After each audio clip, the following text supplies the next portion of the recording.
accounting system. You're probably familiar with Xero, spelled Xero, receipt management.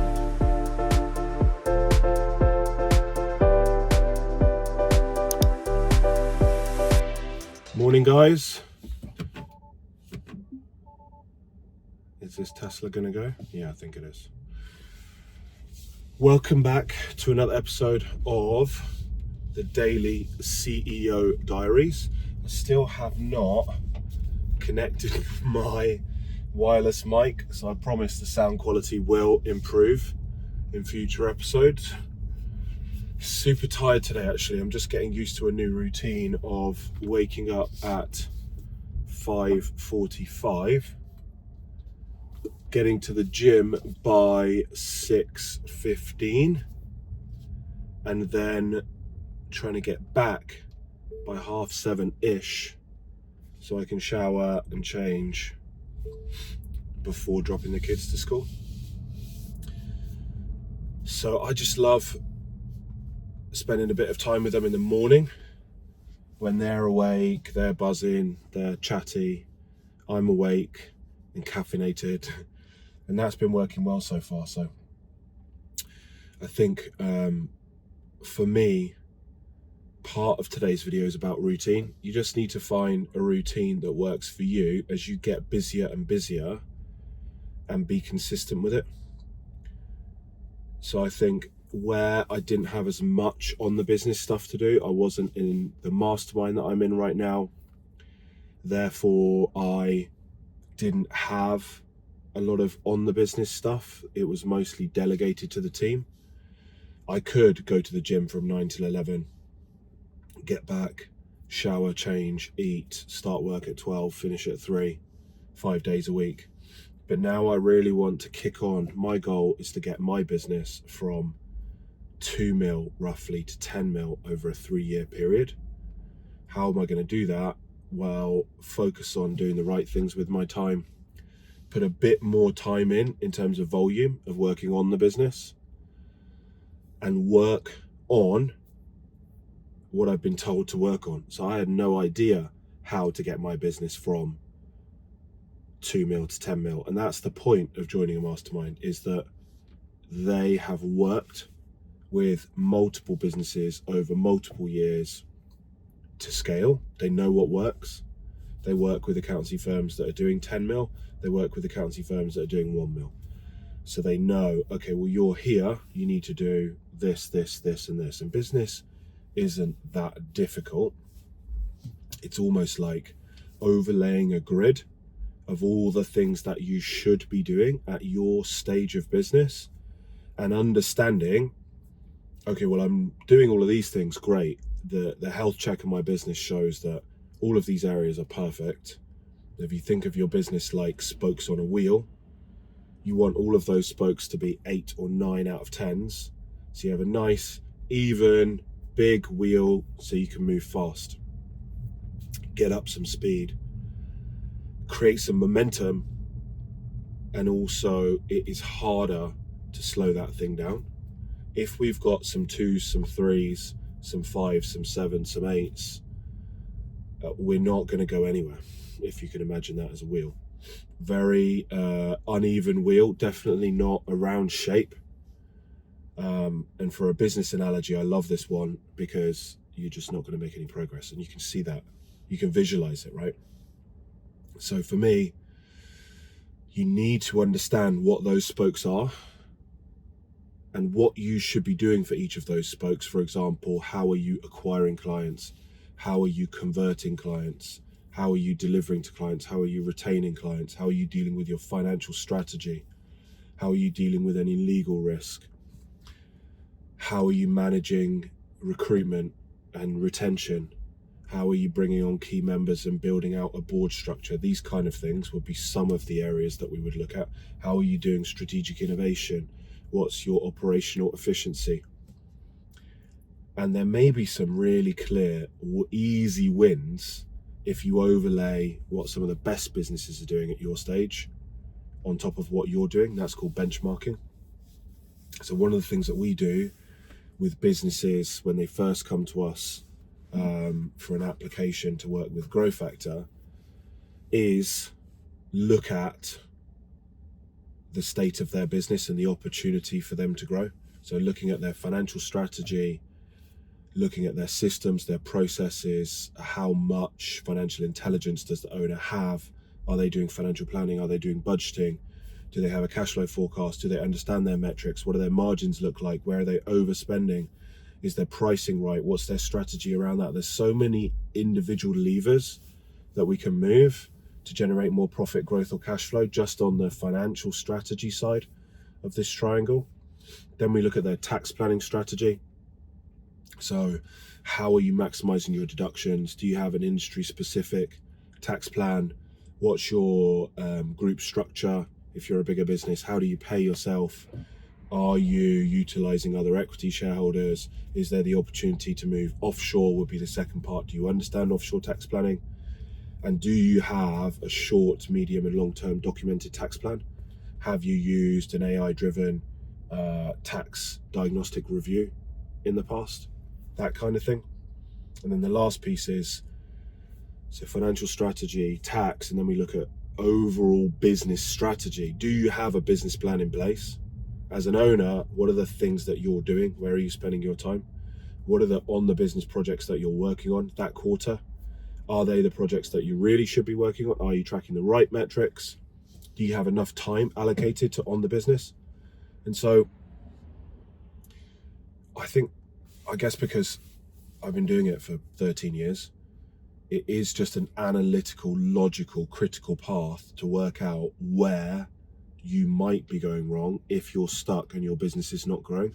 For example, right now we are focused on creating a more consistent and more measurable lead flow for prospective clients, because it's all well and good me believing that we're the best accountancy firm in the world, but if no one knows about us, how are we going to acquire new leads?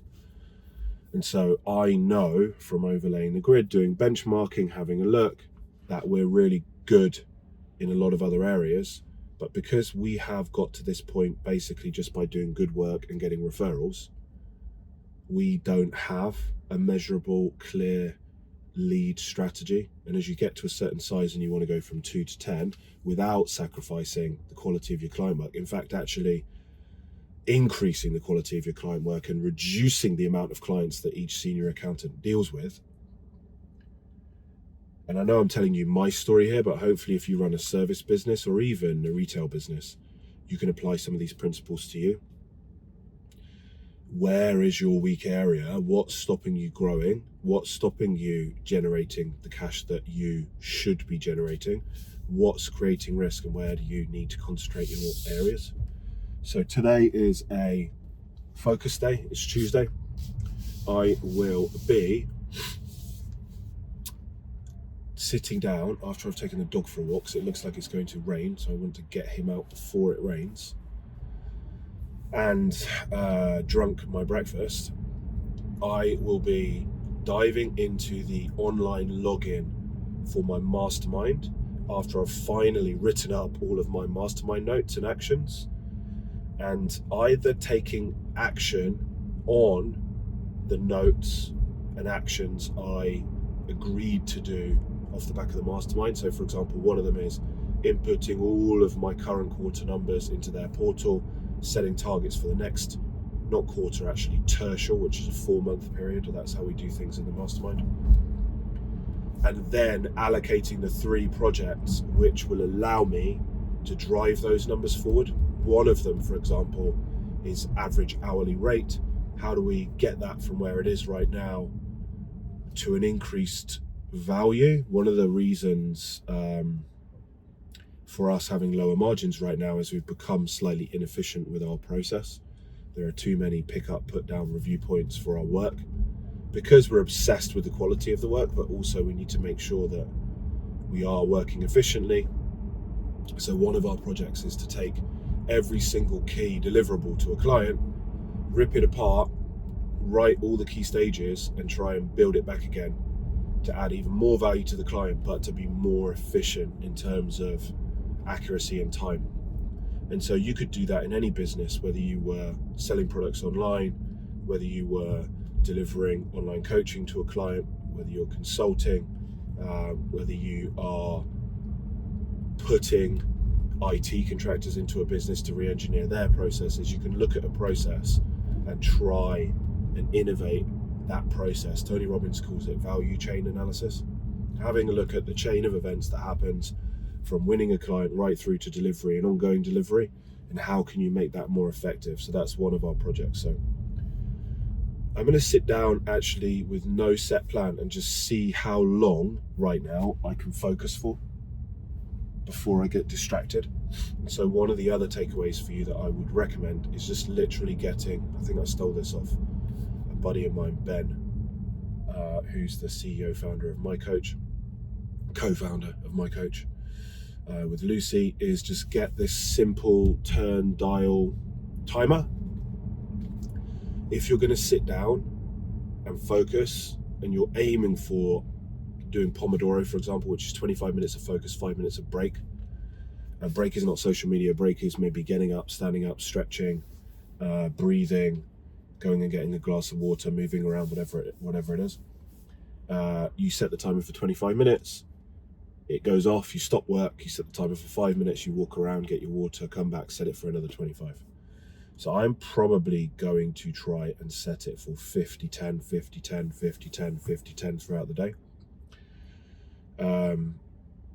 And so let's see how we go. I'll let you know tomorrow.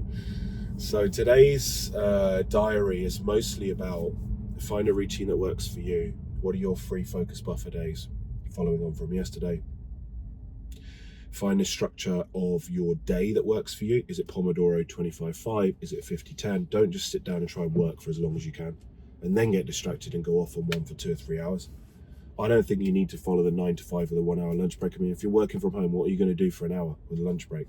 Waste a load of time watching YouTube videos or whatever it is. Pre-prep your food so your lunch is already done, and do 50-10, 50-10, 50-10, 50-10 for the whole day. Much more effective than working 3 hours and taking an hour long break, in my opinion. Really hard to get back in the afternoon. Try and stack your focus deep work activities in the morning. You shouldn't have any meetings on a focus day, but if you do have critical things that have to get done, for example, I have a meeting today at 12:30 with a client of ours in Dubai who wants to have a chat, and it was only available today, about doing more work for them to help them with their tax filings over in Dubai. And so I'll do that half an hour call, pre-planned, and then I'll get back to work. So see what works for you, what kind of work blocks work for you, experiment, everyone's different. And at the end of the day, make sure you plan, and I use Productivity Planner, you can get that, Quarterly Productivity Planner, you can get that on Amazon. Plan your goals for tomorrow. And again, what I found so helpful, and I'm almost back, so I'll wrap up then, is actually now I've got these free focus buffer days, I'll get people WhatsApping me, or I'll get people saying, could you please do this? Could you please do that? And instead of then having to add it to my day, which I've already pre-planned out as a focus day, I just get my productivity planner open tomorrow, which is a buffer day, and I write those little quick tick actions, and I say, yep, I'll get that done for you. Tomorrow's a buffer day. Today, I'm already pre-planned. So if that's okay, which it always is, I will get back to you before the end of the day tomorrow. And so tomorrow, being a buffer day, I've already got 4 or 5 things that traditionally I would have tried to get done today, and just mean that every single day you try to focus and get work done, you feel like you're getting interrupted with all these shitty little tasks and things that need to get done. Even personal things. If I'm asked to do something for the kids or for their house or whatever it might be, if it can be put off to the next buffer day, it will get put off to the next buffer day. And 99% of things can be put off until the next buffer day. So it's not looking great, guys. I am going to try and get around the block before I get absolutely so wish me luck. Back to England, not in Orlando anymore, no sunshine, but it's all good. I love England, and for me, football is life. So can never move anywhere else unless they put taxes up again, and then we might move to Spain or Portugal because football's pretty good there, and the tax is pretty low if you know where to go. So I'll see you tomorrow in the next episode of CEO Diaries.